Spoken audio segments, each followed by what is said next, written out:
everybody, and we are back talking about the Census 2020 and how important it is. And today we are going to talk about education. You see, every time someone comes and decides, hey, I'm going to jump in there, I'll put my information, I'll make sure I'm counted, that helps in so many ways, but it definitely helps in the way of education. We have a few professionals here and different sorts who are going to share why this is important and give their perspective. And we're going to start. Here's Mike Kazmierski's over here with EDAWN. He's the president and CEO. We have Kristin McNeill, the Washoe County School District Superintendent, and welcome. We know she just got started doing all that fun.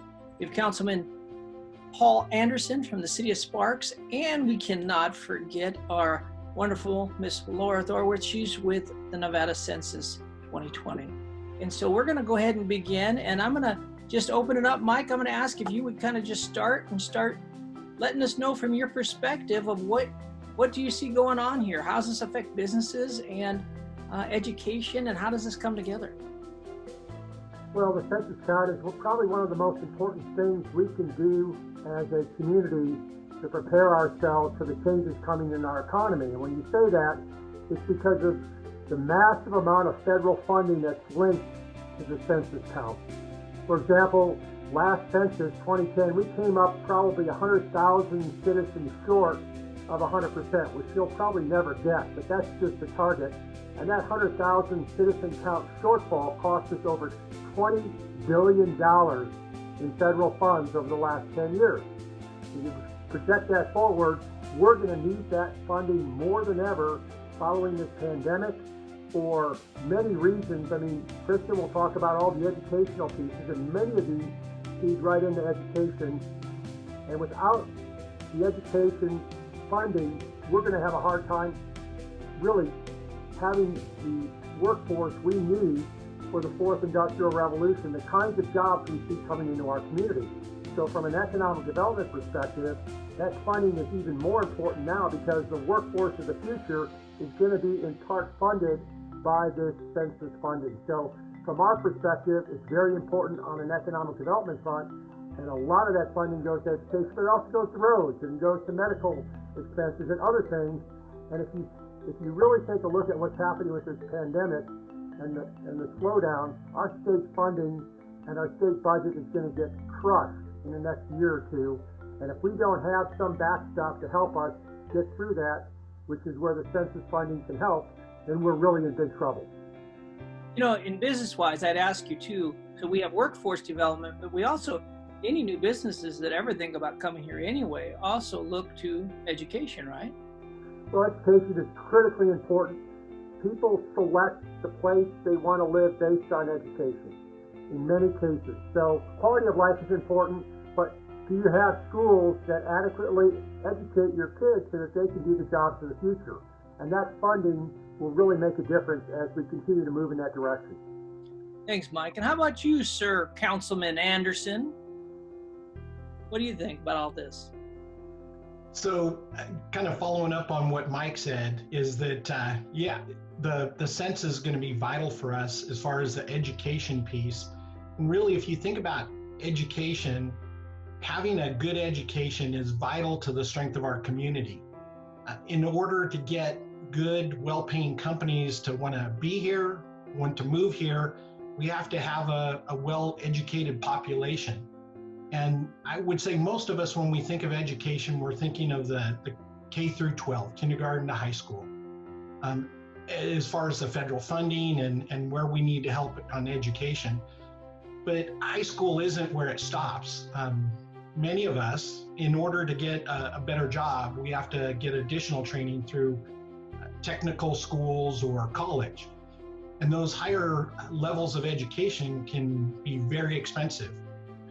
The great news is that there are financial aid options that are available for students of all ages and all backgrounds. Yeah, the most common form of the financial aid is the federal direct student loan. And these are the loans that are not having to be repaid until the student finishes school. And without these loans, most students couldn't afford the higher education that they need to enter our workforce and have those better paying jobs. So really, this is where you, the people, come in. that by taking just a few minutes to complete the 2020 census, you can be assuring the Nevada students will continue to receive the help they need. Many of us may think, oh, it's not all that important. You know, I've got this form, really what difference is it going to make?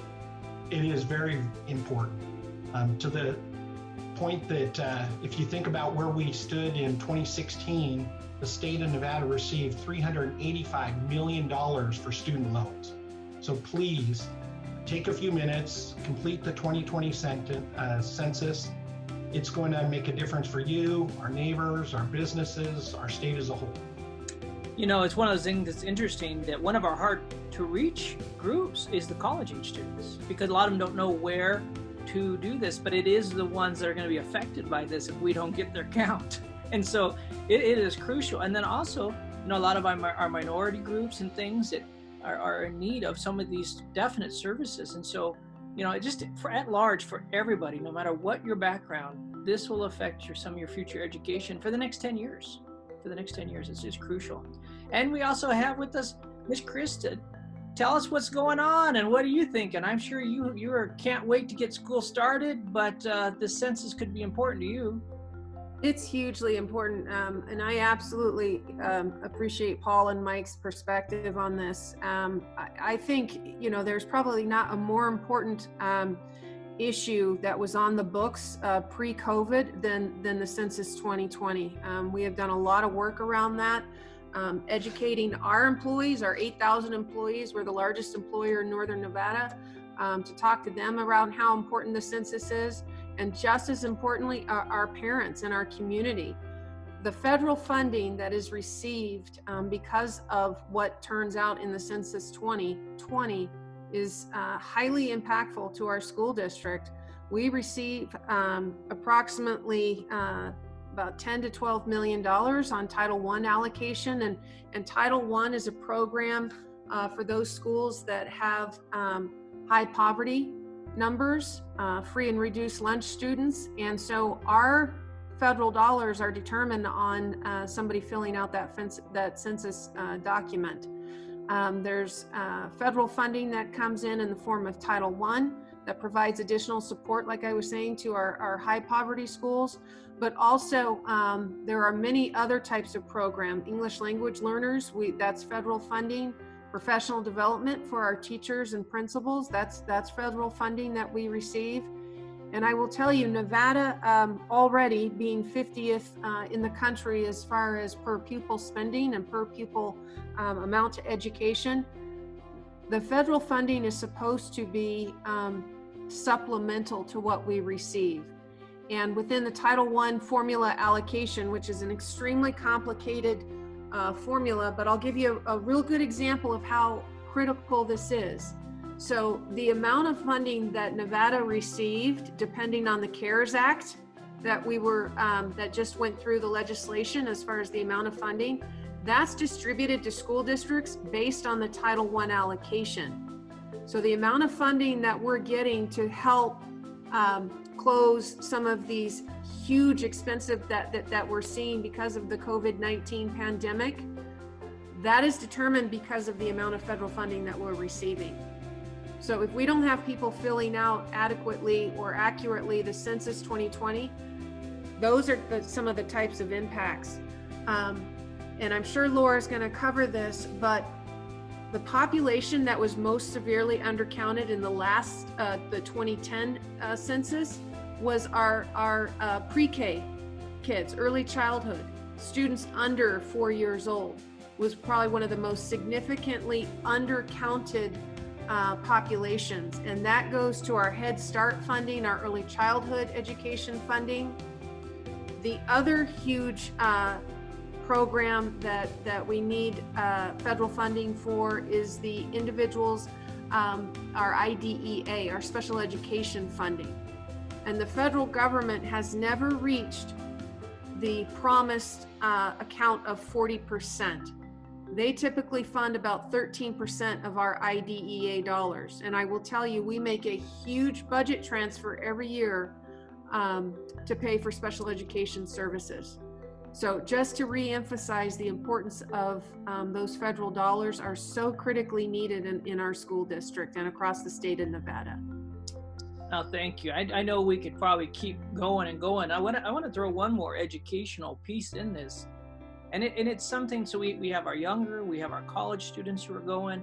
We just have practical. You know, the health department, alongside other groups, help with the CHIP program, the WIC program, and different health assistance program, where we come in and we use some of those finances to train parents, and we train a lot of different people and give them the education they need for the families they have. So it's even practical in nature, and that's directly from the census. Those health dollars are right there.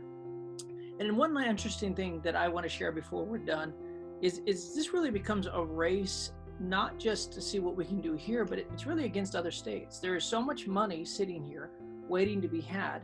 And if we can just do a better job than the other states, we would get more of that pot. That's really what this is about.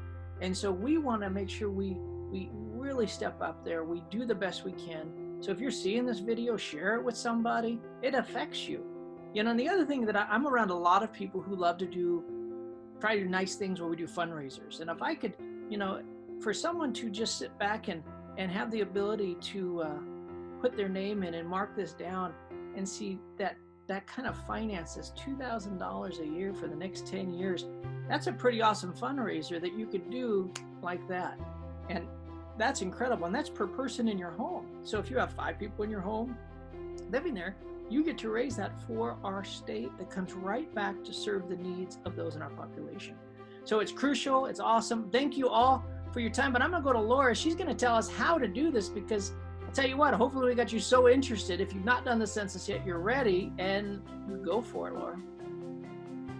Thank you so much. And thank you everyone for taking the time to sit and talk with us. It's so important that we get everyone counted, and those children, this is the next 10 years of decision making. So we really want to make sure that our kids benefit over the next 10 years with the most accurate data possible. So to show your support for schools and make sure you get counted, please go to census.nv.gov today and fill out your census. Make sure you count your whole family. You can even phone in your census if you wouldn't like to do it online. It's 884-330-2020. Call in your census, do it by mail. Just make sure you and your family get counted. Thank you so much. And I really do want to thank everyone for being on. And so one of the things we like to end out by doing is all of us, you have to unmute yourself, and we're going to say, be counted. Okay? So on the count of 3, 1, 2, 3. Be counted. Be counted. Hey, thank you all. Thank you so much, everyone. Hey, thank you guys. Have a great day. You too. Thank you. Bye-bye.